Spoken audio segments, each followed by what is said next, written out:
United States was on the verge of dissolution on March 9, 1861, when Abraham Lincoln arrived in Washington, D.C. for his first inaugural address. The states of South Carolina, Georgia, Alabama, Mississippi, Louisiana, and Florida had all voted to secede from the Union, and Texas's governor had been overthrown for refusing to secede. The departing administration of President James Buchanan had bankrupted the Treasury, while his Secretary of War, John Floyd, had secretly shifted Union armaments to Point South to arm the intended insurrection. Fort Sumter, South Carolina, was surrounded by armed secessionists ready to strike, and an assassination plot against Lincoln was planned, along with a plot to disrupt the official counting of the Electoral College ballots in the capital. General Winfield Scott, a hero in the War of 1812, took measures to secure the capital with thousands of federal troops. Any man who attempted by force to obstruct or interfere with the lawful count of the electoral vote should be lashed to the muzzle of a 12-pound gun and fired out of a window of the Capitol.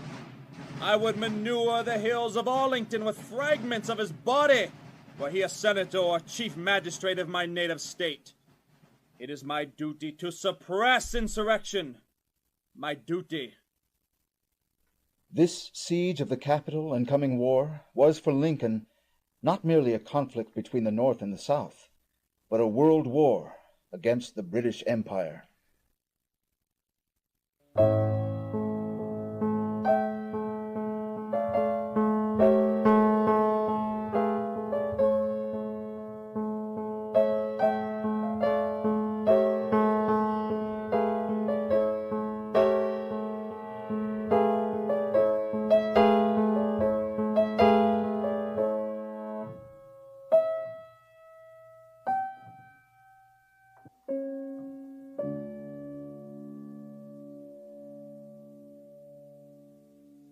Lincoln knew the British Empire viewed the U.S. government, founded on the principle that all men are created equal, as a threat to the continuation of their empire.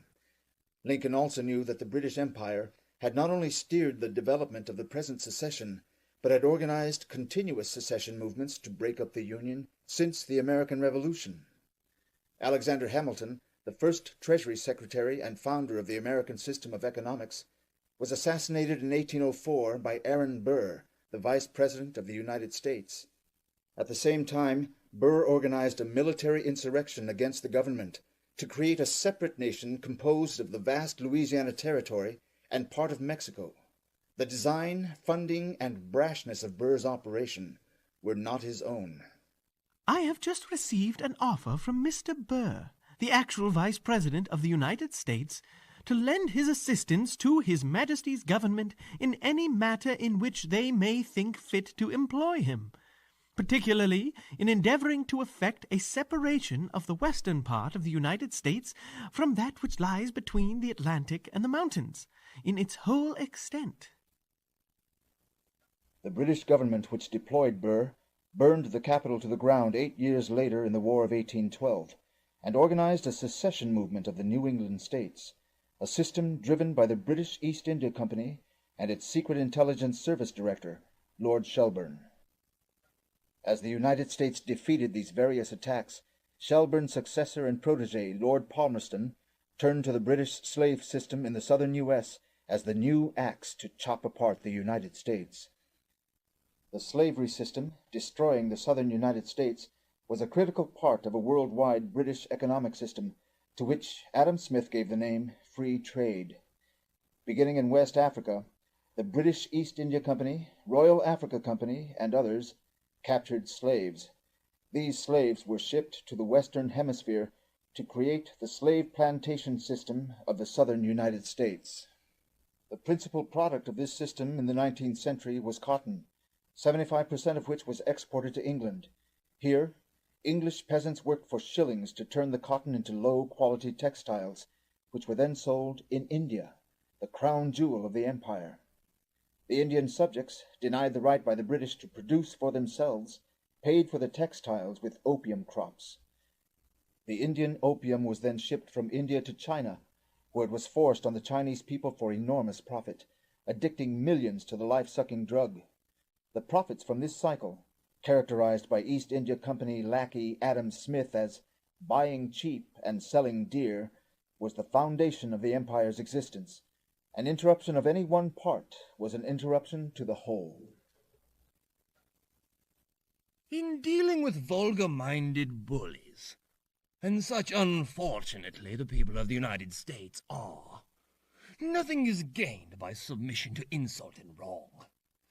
The U.S. have no navy of which we need be afraid, and they might be told that if they were to resort to privateering, we should, however reluctantly, be obliged to retaliate by burning all their seacoast towns.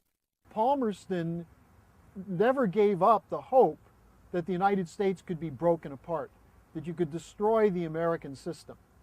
And so Lord Palmerston was naturally a supporter of the Confederacy. In fact, he wrote a letter January 1st, 1861 to Queen Victoria, praising the British and French troops taking of Peking at that time. And then he said, we also are on the verge of the dissolution of the United States. And this was good news for Britain. When Lincoln was elected in November 1860, the British had recently conducted war against Russia in 1854 and against China in 1859, when the Chinese attempted to block the smuggling of opium into their ports. Now, in 1861, a great war was imminent, pivoted on whether the British or the American system would prevail in the Western Hemisphere. Lincoln knew that he was going into a war. The key of Lincoln, the character of Lincoln, going into the inauguration and through his presidency, was he was on the front lines of a war against the British Empire. And he knew it. He was being shot at. Eventually, obviously, he was assassinated. But there were many attempts against him, as if he was a soldier in the battles. But it was his ideas, it was his mind, which drove the victory over the South. That was why he was the #1 target. In Lincoln, because of the nature of the conflict over slavery, he very much always came back to the Declaration of Independence. That this, for I think any of the great figures in the United States, the Declaration and the Constitution are one piece. So Lincoln rested on all men are created equal and have the right to life, liberty, and the pursuit of happiness. That these are inalienable rights. And they are embedded in every individual human being, that there is no difference.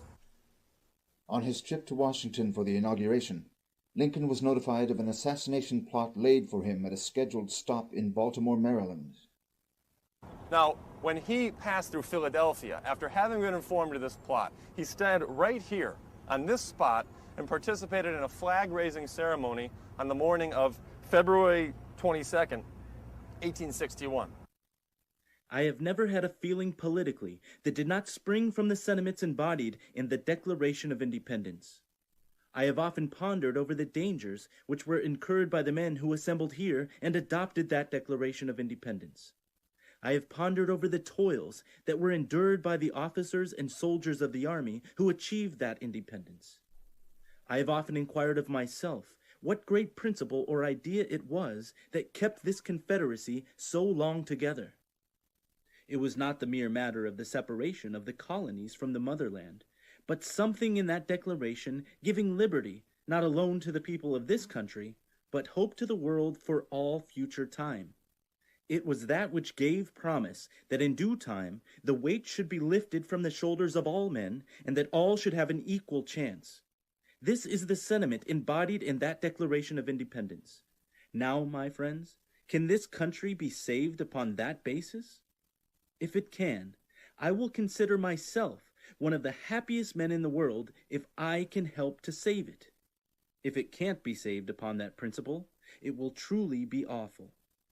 But if this country cannot be saved without giving up that principle, I was about to say, I would rather be assassinated on this spot than to surrender it. Lincoln is very specifically an example of a fully conscious figure of history, that he is acting as a figure of history. His motive is that. His immediate predecessor, there are many predecessors for Lincoln's thought, and in a case like his, there are always things that you may overlook, which are important. But the key thing is his impetus which led to his presidency was John Quincy Adams. The policy was, we have a Canadian border, we have a Mexican border, we have an Atlantic Ocean, we have a Pacific Ocean. These are our borders. This is our nation. We have to develop this territory for this nation in this territory. And our destiny, implicitly with him, but for us, is our destiny is across the Pacific. As the Columbus crossed the Atlantic, we must cross the Pacific to liberate the people on the other side of the Pacific Ocean, in the sense of engaging them as our partners against the European oligarchy. That was the policy. So that's Lincoln's policy. The British oligarchy knew that Lincoln represented this mission to destroy them. That is why, upon his election, they had to stop him from being inaugurated. Now, when the carriage itself that was supposed to be carrying Lincoln passed through Baltimore, there was an enormous riot planned that was supposed to go off, trigger a certain amount of chaos, and there were planted assassins in the crowd who were going to stab Lincoln to death. Of course, when the stagecoach rolled through, the riot began, but Lincoln was not in the stage. Lincoln was already in Washington, D.C. I hold that in contemplation of universal law and of the Constitution, the union of these states is perpetual. Perpetuity is implied, if not expressed, in the fundamental law of all national governments. It is safe to assert that no government proper ever had a provision in its organic law for its own termination. Descending from these general principles, we find the proposition that in legal contemplation, the Union is perpetual, confirmed by the history of the Union itself. The Union is much older than the Constitution.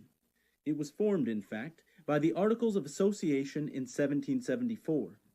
It was matured and continued by the Declaration of Independence in 1776.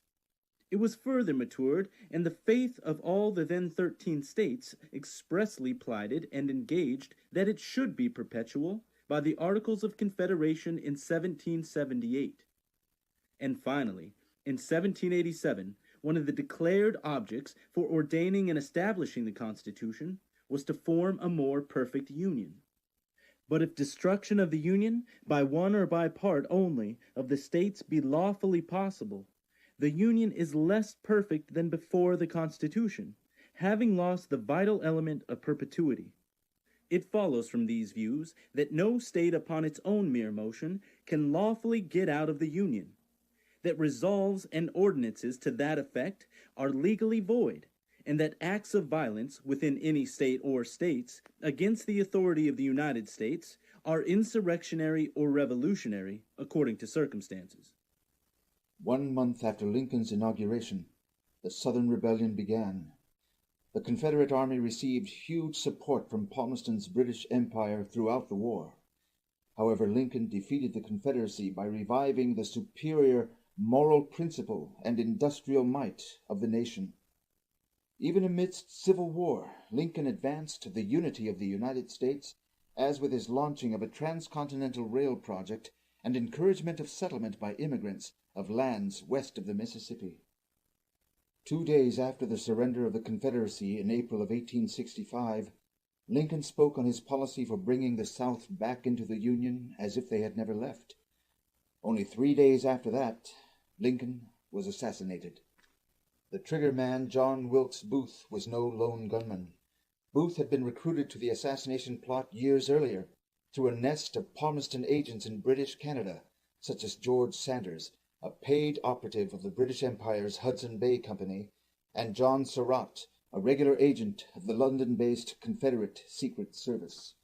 The federal government itself identified this, convicting 8 people and hanging 4 on the charge of conspiring with these and other agents harbored in British Canada.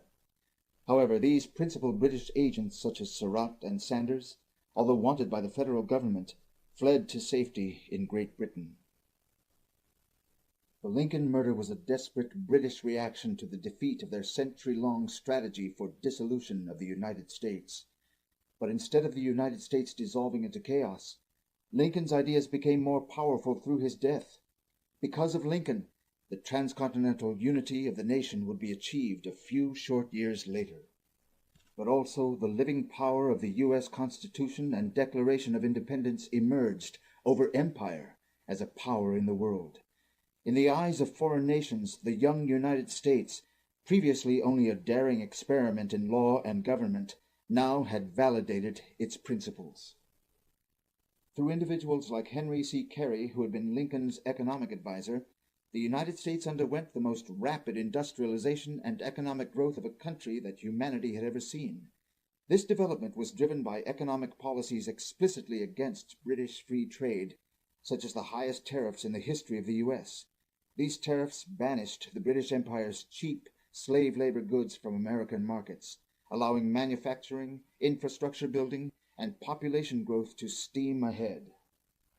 British free trade, industrial monopoly, and human slavery travel together, and the man who undertakes the work of reconstruction without having first satisfied himself that such is certainly the fact will find that he has been building on shifting sands and must fail to produce an edifice that will be permanent.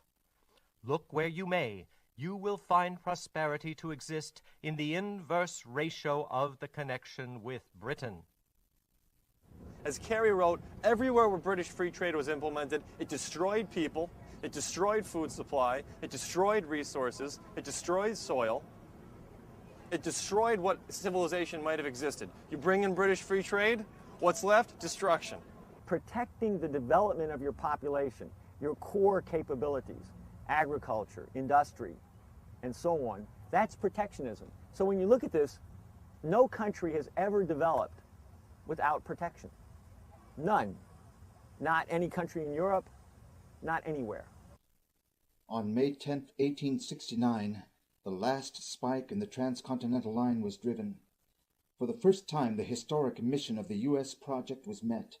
A nation unified through manufactures and infrastructure from east to west, north to south. Think about this. This is after a 4-year-long civil war, tearing apart the United States, half a million human beings killed, an equivalent number, huge amounts wounded, maimed for life. You'd think that the nation would have been crippled for a long time to come after this, as the British intended. This nation came out of the Civil War with a type of unity and a type of economic development that the world had never seen. We became a world's leading power economically within 10 years, 15 years of the Civil War. In 1876, Henry Carey organized the U.S. Centennial Celebration, inviting the world to see how Republican principles had transformed the youngest nation on earth into the most prosperous. 9 million visitors attended, including official foreign delegations composed of scientists, engineers, economists, and industrialists. What these observers saw was the opening of an incredibly vast new field of human potential, such as had never existed in the world before that point. Amidst the awesome array of drill presses, saws, printers, water pumps, and more, sat Henry Carey's literature stand of books and pamphlets, educating visitors on the virtues of the American system of economics. The American system of economics values the creative powers of the human individual far above any other form of material wealth. Further, it recognizes these creative powers as the very source of that material wealth. While the British Empire fights for control of the so-called natural resources of the environment, the American system's power comes simply by the recognition that the nature of the human species was to be the one living creature on the planet which had no natural resources, outside of its members' own sovereign ability to create them. All creation is a mine, and every man a miner. In the beginning, the mine was unopened, and the miner stood naked and knowledgeless upon it. Fishes, birds, beasts, and creeping things are not miners, but feeders and lodgers merely. Beavers build houses, but they build them in no wise differently, or better now, than they did 5,000 years ago. Man is not the only animal who labors, but he is the only one who improves his workmanship. This improvement he effects by discoveries and inventions. That's the entire experience of the human of a person, of mankind. Is you're directly related to ideas, Because of that, you become the only interface for ideas to manifest themselves in physical reality. To make a discovery of principle, a discovery of something that exists that's true in the universe, and then to force the physical universe to respond to that invisible principle, to respond to that idea. The human economy exists within a universe organized by this dynamic ability of man to willfully change nature.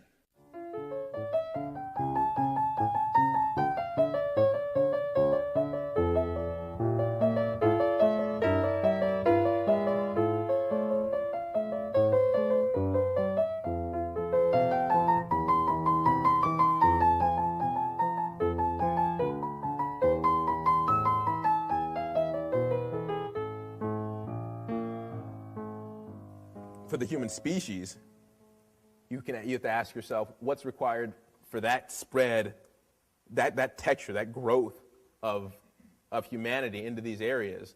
What's required? There are certain things you need as predicates. Do you need water? You need food? Yeah, some similar things to plant and animal life. But for the human species, you need the ability to creatively introduce those things yourself, such as, for instance, irrigation. The human species, if you want to introduce human life into a desert, we don't wait for water to appear in the desert. We irrigate the desert. A discovery we make in nature usually involves something that's already happening. But we make a discovery of how that's happening. Okay? Now we turn that discovery we've made into a way of changing nature by our acting in use of that principle. So mankind is not like an animal. We have a power of the animals. This is what we call true creativity. The ability to discover universal principles and use these to change the universe. Only mankind can do that. Only the human individual mind can do that. No animal can do it. In opposition to the American system, the British Empire treats the power of human insight as a threat to its power. With empire, there is no divine spark of human reason which profoundly transforms nature. With empire, man is only a different form of cattle. Thus, the oligarch system must cease to exist, for it works against the laws of nature and the human mind. You can contrast the North and the South in the United States. The utter lack of industrial development and the just backwardness, living in the swamps, state of existence that you had in the South of the United States was a direct product of their view of man. It was a direct product of the fact that a slave society is incapable of this kind of, the kind of feudal society you had in the South is incapable of creative discovery. In the wake of the Centennial Convention, teams of American military engineers, economists, and diplomats carried the American system of economics back over the Atlantic and the Pacific, consciously seeking the end to the British Empire system of world domination. In Russia, American railroad engineers worked with Russian Transportation Minister Count Sergei Witte, Dmitry Mendeleev, and others to organize a system of high tariffs and construction of the Trans-Siberian Rail project modeled on Lincoln's American Transcontinental. The very first locomotive on this Trans-Siberian was built in Philadelphia by the Baldwin Company. By 1890, the Russians were planning a Bering Strait bridge to connect by rail to America. In France, heavy tariffs were instituted, along with an expansion of rail. French Foreign Minister Gabriel Hanotaux developed plans for the development of the Nile River area of Africa and for a rail link to the Russian Trans-Siberian project.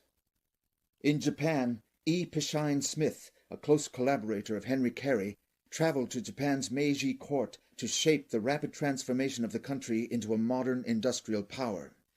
The Japanese became a leading American ally in Asia, creating the first ever independent national bank on that continent. In China, where the British had unloaded crates of opium, American Civil War engineers unloaded crates of Baldwin locomotives. Carey ally Horton Barker worked with the Chinese emperor's circles for the creation of a joint Chinese-American bank to fund telegraph lines, rail, and industrial mining. And in Germany, the American system reached its greatest application anywhere outside the United States through the actions of Chancellor Otto von Bismarck, who had been an ally of the American system from the days of his youth. Under this policy, just as had occurred in the United States, Germany emerged as a national power on the world stage. Bismarck's circles, in collusion with French industrialists, began planning rail links to the Trans-Siberian system of Russia and the construction of a Berlin to Baghdad rail system to create a new, previously non-existent trade route to all corners of the world.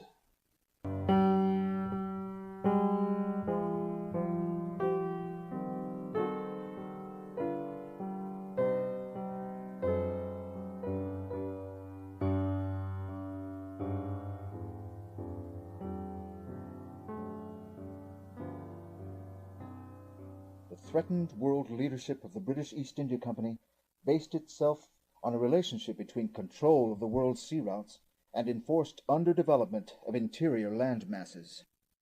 The acquisition of strategic naval ports, or choke points, marked here in red, was the pivot of the system. By controlling these ports and corresponding sea lanes, the British dominated trade, using colonies such as India or African nations as sources of cheap raw materials and slave labor. Other nations wishing to engage in the same geographical area would have to operate through the British. The transcontinental rail projects of the post-Civil War period, therefore, emphasizing interior development of land masses, such as Lincoln's American Transcontinental, Sergei Witta's Trans-Siberian, and Bismarck's Berlin-Baghdad system, were a mortal threat to the historic maritime-based power of the British Empire. We were aggressively promoting the American system, and the British at that point decided that the only thing that they could do to prevent the successful spread of the American system and the buildup of these rail connections and the land bridge across Eurasia was to blow up the world. Literally, they were losing the chess game badly, and so their only last option was to kick over the chessboard. Under this geopolitical view, British imperial policy toward the end of the 19th century turned to the creation of a great world war, pivoted on pitting Russia and Germany against each other. The intention of this policy was not for any nation to come out as the victor, but rather for all nations involved to be destroyed. In Germany, Bismarck was conscious of this geopolitical strategy. In correspondence, he wrote about his nightmare of coalitions, that alliance of France, Russia, and Britain, which would encircle Germany and destroy her in war and economic ruin. Bismarck was committed to alliances which allowed for Germany to develop, but he also understood that these alliances required the benefit of the other. That is, that the unification of Germany occurred in a war against France and Austria. But he was willing to form an alliance with Austria. He had his own alliance with France because he realized that if he were at war with these countries, Germany wouldn't be able to develop. So his commitment to the Three Kaiser League, the alliance with Russia, the alliance with Austria, that wasn't popular with some of the smaller German states that were incorporated in Germany. But Bismarck's argument was that this policy created the best potential for Germany to develop its industry, to increase its markets, and to have peace. He also negotiated with the Russian Tsar, secretly, behind the back of his own Kaiser, because the Kaiser was going to agree with the Kaiser of Austria, this old fart there, still the emperor, in a Balkan War. And the Balkan War involved Slavic peoples, which were part of the Orthodox Church network, as the Russians were part of the Orthodox network. So it was an attempt by the British to organize another religious war between Orthodox and others, as Western and Eastern Christianity. He knew you don't do that. So he entered into a secret agreement, he did, behind the back of his Kaiser, two Kaisers, the first Kaiser and the second one. Wilhelm I and Wilhelm II, who was a completely British fool, and said that he would sabotage any attempt to support Austria in a Balkan War. So as long as he was in power, the war couldn't go off, because the British plan was to have Russia and France attack Germany at the same time, and to use the Habsburg Balkan War as a trigger for that purpose. So no, let's sabotage it. Bismarck's insight and diplomatic skill thwarted all British attempts to pit Germany against Russia in war. His understanding of how European powers were manipulated by the British, and his counter-policy of alliances with nations for peace, meant that for a British-orchestrated world war to succeed, Bismarck had to be eliminated. During these years, Prince Edward Albert, the protege of Lord Palmerston and the son of Queen Victoria, made himself dictator of British foreign policy. For the next 20 years, he would personally oversee the elimination of all obstacles to the creation of a nightmare of coalitions, beginning with Otto von Bismarck. His greatest weapon in his work was not the gunboat, but insight into turning the vices and weaknesses of individuals into the most destructive weapons against them. The removal of Bismarck began with the use of one of Edward's greatest allies, his in-depth knowledge of the personal defects of his nephew, Kaiser Wilhelm II of Germany. Edward Albert, and partly is able to operate through this insane oligarchical royal family system where, you know, the Tsar of Russia, the Kaiser of Germany, they're all part of his family. They're all offshoots of Queen Victoria. You know, when you think of an oligarchy, you kind of think of a termite mound.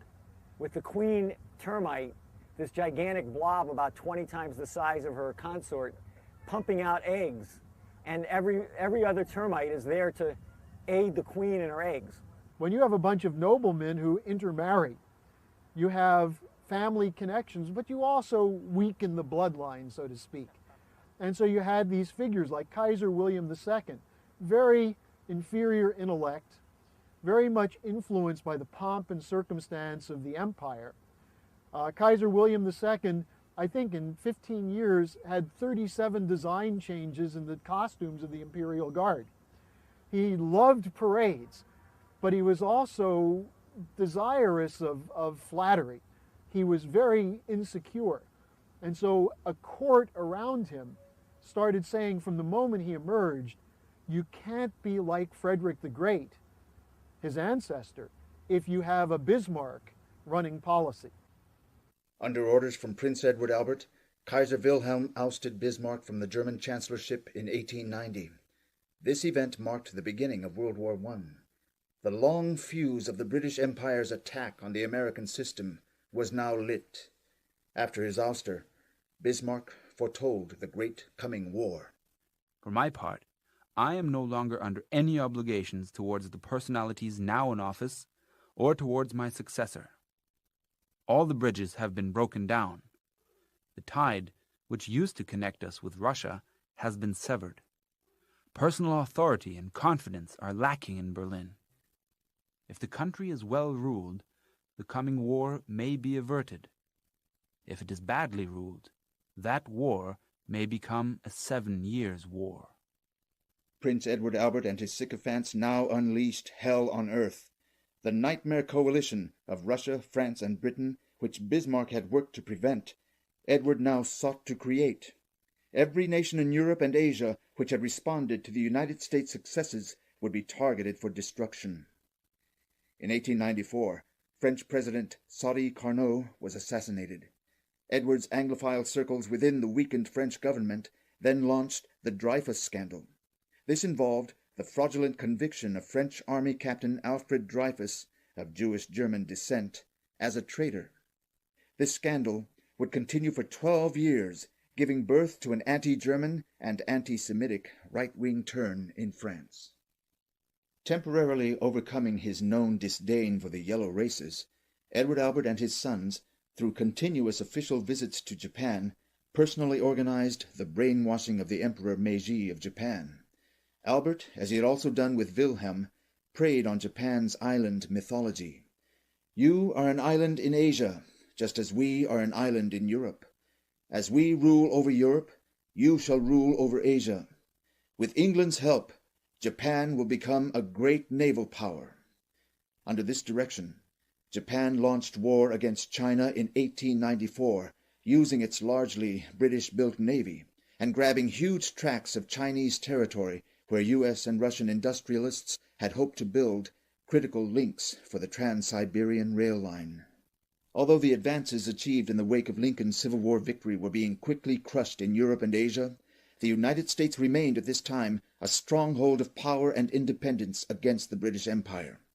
Under newly elected President and Lincoln devotee William McKinley, economic and political progress were charging forward. McKinley's commitment to the continuation of the U.S. policy against free trade were more explicit than any United States president had ever made them. 30 years of protection has brought us to the first rank in agriculture, in mining, and in manufacturing development. We lead all nations in these three great departments of industry. We have outstripped even the United Kingdom, which had centuries the start of us. Her fiscal policy for 50 years past has been the free trade, revenue tariff policy of the Democrats. Ours, for 31 years, the protective tariff policy of the Republicans. Tried by any test, measured by any standard, we lead all the rest of the world. Protection had vindicated itself. McKinley immediately adopted a tariff policy, a protectionist policy, that had the British freaked out. In fact, the British sent key operatives over to the United States to work in 1896 in the campaign against McKinley. McKinley's election was a major obstacle to the British Empire's promotion of free trade and war. In an explicit revival of John Quincy Adams' Monroe Doctrine policy, McKinley embraced the International American Conference's proposal for extension of the U.S. railway system through Mexico to the tip of South America. This project, if completed in conjunction with the Russian plans for a Bering Strait rail link, would make it possible by the beginning of the 20th century to travel from Western Europe to the southern cone of the Western Hemisphere by rail. But when McKinley's vice president died in 1899, British Allied bankers seized the opportunity. Teddy Roosevelt was forced on as McKinley's new vice president for the next election. Teddy Roosevelt was as far as one could get from a Lincoln Republican. A sworn Anglophile, his love for the British Empire and its system of racial hierarchy were due to two key individuals. One was his uncle, James Dunwoody Bulloch, who, during the Civil War, had served in England as the head of the Confederate Secret Service. Bulloch procured the entire Confederate Navy, which destroyed Union ships and blockades of the South, prolonging the war. Teddy Roosevelt considered Bulloch one of his personal heroes, and traveled to meet his exiled uncle in England in 1886 to be tutored on naval war strategy. American trader Alfred Thayer Mahan, author of The Influence of Sea Power on History, was the other major influence on Teddy Roosevelt. Mahan frequented the Royal Societies and clubs of Prince Edward Albert's England, promoting their new post-Civil War vision of an Anglo-American naval empire. Mahan's leading proponent in the United States was Theodore Roosevelt. When Mahan's book was published, very few people read it. Roosevelt bought up as many copies as he could and distributed it throughout the Congress, to the Navy, to key people. McKinley continued to organize the transcontinental rail projects despite Teddy Roosevelt and his British allies in the White House. 6 months into his second term, he delivered a rousing speech to the Pan American Conference in Buffalo to 50,000 North and South Americans. The next day, McKinley was murdered by an anarchist, deployed by the same Emma Goldman anarchist networks which had killed President Carnot of France 7 years previous. As Goldman would later admit, it was London that was the base of operations for her international terrorist movement. The killing of McKinley, which was done by the British, was done by that, but it was to get rid of him. It brought in Teddy Roosevelt. And Teddy Roosevelt was trained by his uncle, who was the chief of the Confederate Intelligence Service in London as a British agent. So you have the presidency of the United States by assassination is turned over from a patriot to an enemy, Teddy Roosevelt. This derailment of the Lincoln legacy in the United States ensured that Edward Albert, now King Edward VII, would meet no resistance from the U.S. In 1904, by preying on the continuing Germanophobia connected to the Dreyfus affair, and a humiliating defeat of the French army by the British at Fashoda, Edward and his French agents rammed through the Entente Cordiale agreement with France. The pivot of this friendship treaty included binding commitments for collaboration in future war. On the other side of Eurasia, Britain's other new subject, Japan, was poised to launch another war, this time against Russia. The Japanese emperor had signed an Anglo-Japan treaty in 1902, the central feature being that in the event of a Japanese-Russian war, Britain would prevent other European powers from aiding in Russia's defense. With the green light thus on, British banks had increased loans to Japan for arms and warship production. As the Entente Cordiale was being finalized, Japan launched a devastating sneak attack on the Russian naval station of Port Arthur, foreshadowing the Pearl Harbor attack 37 years later against the United States. By 1905, the Japanese war against Russia had achieved its objective. The Russian nation was crippled. Only one capital ship remained in its navy. The resources of the country were exhausted. After the peace treaty, arbitrated by U.S. President Teddy Roosevelt, a revolution was run against the Tsar, further weakening his ability to govern. The optimistic vision of Russian leaders like Sergei Witte for a tramway of iron rail girding the world had been replaced by the bleak practicalities of war and British balance of power games. Shortly thereafter, King Edward bestowed the most noble British order of knighthood, the Royal Order of the Garter, on the Japanese emperor, an order so esteemed it was only possessed by the king and 25 knights around him. The summer of that year, Kaiser Wilhelm II of Germany and Tsar Nicholas II of Russia met on a yacht in the Baltic Sea. The Tsar feels a deep personal anger at England and the king. He called Edward VII the greatest mischief maker and the most dangerous and deceptive intriguer in the world. I could only agree with him, adding that I especially had to suffer from his intrigues in recent years. He has a passion for plotting against every power, of making a little agreement, whereupon the Tsar interrupted me, striking the table with his fist and saying, "Well, I can only say he shall not get one from me, and never in my life against Germany or you. My word of honor upon it." Tsar Nicholas of Russia would not keep his word of honor for long. Within 2 years of this discussion, in 1907, the Tsar signed a war alliance with King Edward's Britain, arranging Russia in a triple partnership with France and Britain against Wilhelm's Germany, the very trap Nicholas had sworn to his cousin he would avoid. In the absence of Otto von Bismarck, no one remained to prevent King Edward's orchestration of a nightmare of coalitions for war. As president, Teddy Roosevelt shut down McKinley's Pan American Rail project. He created East India Company-inspired conservation parks, denying settlers access to land intended by Lincoln for development. And he walked softly with a big stick all over the Monroe Doctrine, turning the U.S. from the leading enemy of empire in the Western Hemisphere to its leading friend. With the post-Civil War power of the U.S. thus chained to British interest, the last fateful steps to the ignition of war were lit in the Balkans. What the British want to do is take an area where there's a confluence of division. You have Roman Catholic, Serbian, or the Orthodox churches. You have some Muslim elements. It's all the leftovers of the Ottoman Empire and the conflicts of the Ottoman Empire. And the British view is we can foment conflict virtually at the drop of a hat in these places.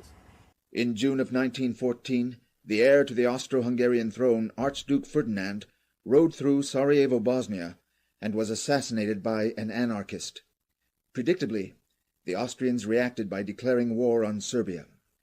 Tsar Nicholas II mobilized to defend the Serbs, and so likewise the German, French, and British entered the conflict. The Great War, whose fuse had been burning since King Edward's ouster of Chancellor Bismarck, went off. Indeed, the war just started because the war started. There was no reason for this war to start. Everything was in place. There was a buildup of conflict. Every side was building up more of their military capability. Orders were going out. And at a certain point, the armies were on the move and nothing could stop them. And war broke out. But this was a British plan to set this in motion. This is what happens when you have inadequate leadership. William II was a terrible emperor in Germany. Tsar Nicholas of Russia was incompetent. The French government was incapable of addressing the broader strategic questions. They were all putty in the hands of the British manipulators. The British wanted World War I to destroy continental Europe. And you look at the incredible numbers of people who died on the battlefields fighting over a couple of square miles of land, and you see what a tragedy is about.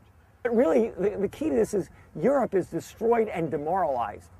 Because the idea is, how did this happen to us? We're supposed to be civilized, we have science, we have parliamentary democracies, we have culture, and we engaged in a meat grinder where people were slaughtered over inches of ground for 4 years, and nothing could stop it. And this is a war that was fought for no reason. People really know that. In 1915, President Woodrow Wilson brought the United States into the war on the side of the British Empire. An avid Ku Klux Klan supporter, Wilson's election had been made possible by Teddy Roosevelt, who ran a third-party Bull Moose ticket in 1912, splitting enough votes from incumbent Republican William Taft to secure Wilson's victory. Under somebody like McKinley or his successors, the U.S. probably would have stayed out. But under Teddy Roosevelt and Woodrow Wilson, both with a history tied to the Confederacy, the United States ultimately comes in on the British side. And it becomes a decisive factor.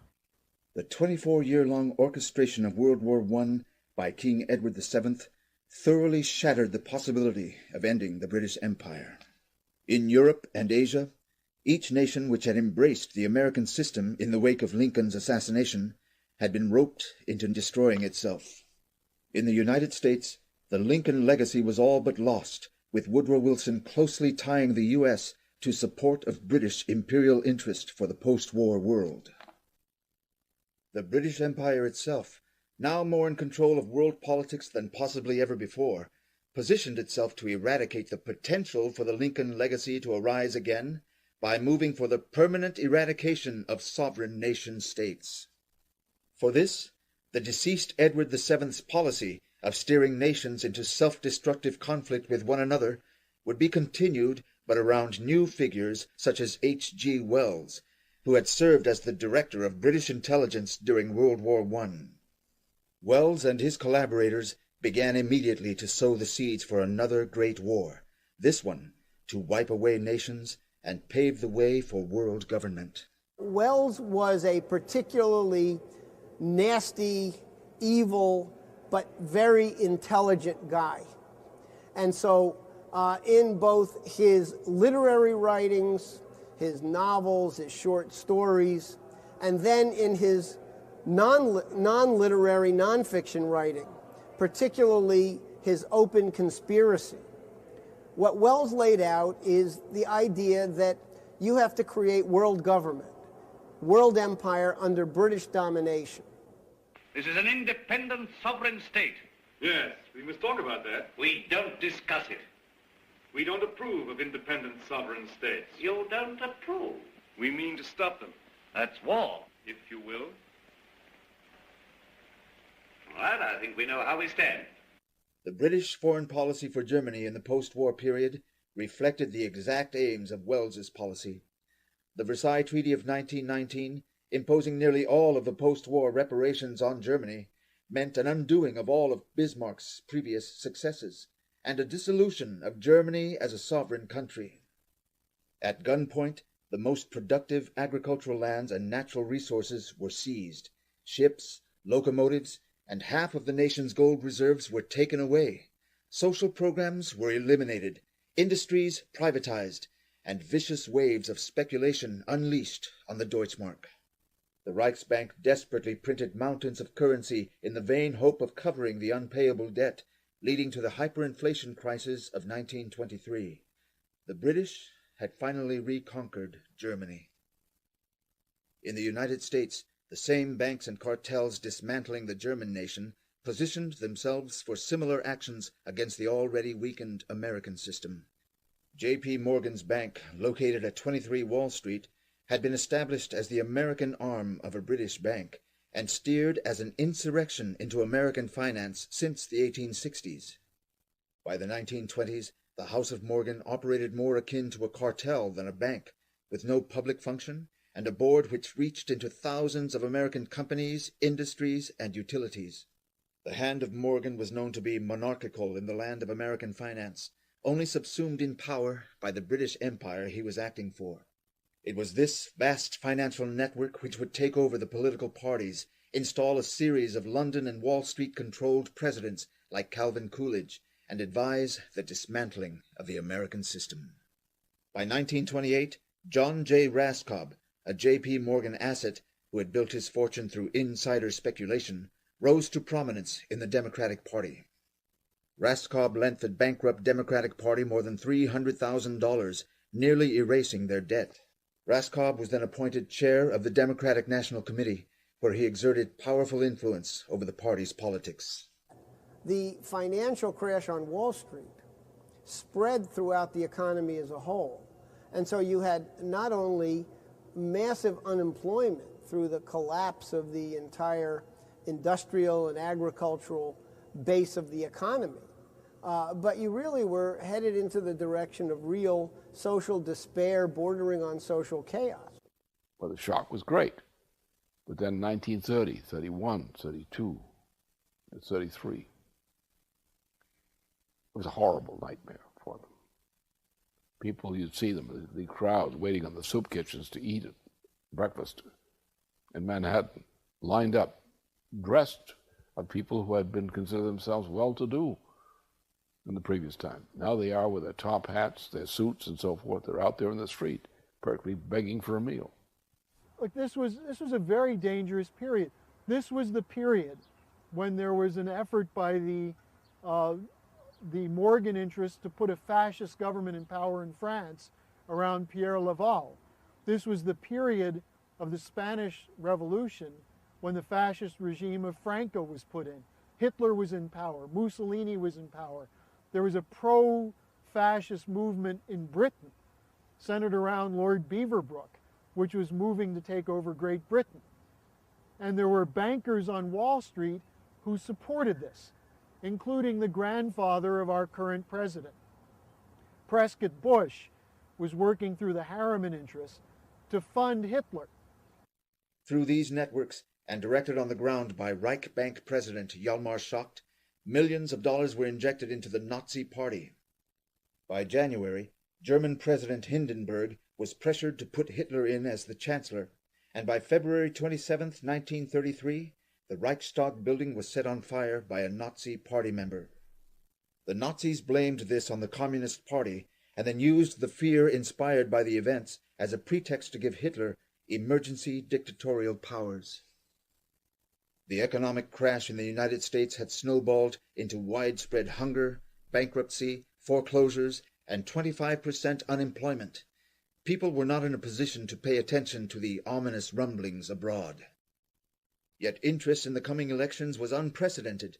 Voters fervently hoped to find a leader who would, against all odds, turn them away from despair and restore the nation to prosperity. As the Democratic Convention neared, the Raskob-directed Democratic National Committee would go to extraordinary lengths to win the presidency. Their only opposition lay with a Democrat named Franklin Delano Roosevelt. The party rules at the time were that the candidate to be nominated needed 2/3 of the delegates to win. Franklin Roosevelt had slightly less than that. Only a few states needed to join to his side, and he could win. The method that was plotted against him by the DNC was to keep the votes separate through as many ballots as possible until the delegates would break form and the convention might end up in a deadlock where the party would elect a compromise candidate of the DNC's choosing. They had various candidates available, any one of whom would have been acceptable as long as it wasn't Franklin Roosevelt. Their idea was that if they could string it out through 4, 5, 6, 7, or 8 ballots, that they could eventually convince supporters of Roosevelt that he couldn't make it, they should drop their support for him, and they could bring in a candidate acceptable to the Morgans. To ensure none of the delegates broke for Roosevelt, his opponents created a chaotic atmosphere at the convention. They paid street thugs to come into the convention and boo any time Roosevelt's name was mentioned. They ran the media of the city to be anti-Roosevelt to create a fog of confusion. They even went to the extent of pressuring Roosevelt's delegates to break from him while they ate at restaurants and while going to their hotel rooms in the interim hours of the convention. Indeed, Roosevelt did not get enough on the first ballot, the second, or the third. In each vote he made only small gains. Campaign manager Howe and Roosevelt both knew that if at any point he lost votes, he would be out. The fourth vote comes up, and Roosevelt's in direct communication with Howe and Farley, and basically their idea is they've got to get it on this roll call. A mysterious telegram began to circulate at this point of the convention, a telegram intended to disorganize the Roosevelt delegates. The way out of danger of a deadlock is not only open, but it is attractive. For all through these various delegations, there is an astonishingly strong, though quiet conviction that the party can unite on a man who is stronger than any of the leading contenders. That man is Newton Baker of Ohio. Roosevelt responded to this effort to demoralize his supporters by sending his own telegram from Hyde Park, New York. I am in this fight to stay. This is a battle for principle. A clear majority of the convention understands that it is being waged to keep our party as a whole from dictation by a small group representing the interests in the nation which have no place in our party. My friends will not be misled by organized propaganda, by telegraphs now being sent to delegates. Stick to your guns. It is clear that the nation must not and shall not be overridden. Now is the time to make clear that we intend to stand fast and win.